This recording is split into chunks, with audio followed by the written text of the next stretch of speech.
যাদের তাদের তো এখন জেলে থাকার কথা, তাদের তো ফাঁসির দাবি জানাচ্ছি। তারা কিভাবে এখন এসি রুমে থাকে?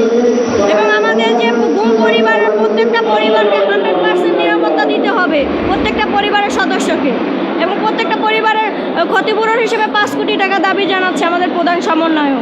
10 সালে 15ই আগস্ট অসীম হাওলাদার এবং রাজীব হাওলাদারকে র্যাব পরিচয়, র্যাব 1-এর পরিচয় তুলে নিয়ে যায়।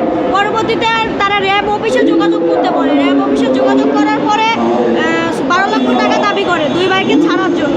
তো ওখানে 6 লক্ষ টাকা দেওয়া হয়, তারপরে আমার 2 ভাইকে তারা আর ফিরিয়ে দেয় না। তাদের অপরাধ ছিল কি? অপরাধ একটাই ছিল, তারা বিএমপি করতো। আর শেখ হাসিনা, স্বৈরাচার হাসিনা, সেই ওর বাবার 15ই আগস্ট বেছে নিয়েছে আমার 2 ভাইকেও গুম করার জন্য।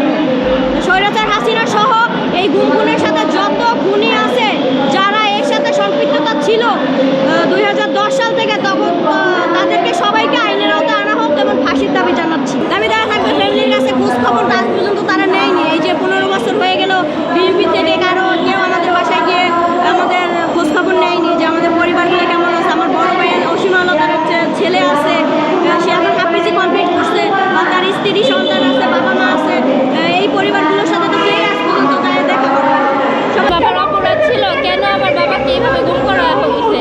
আইন ছিল, আইনের হাতে উঠাই দিতে পারতো, কেন আমার বাবাকে আমরা দেখতে পারি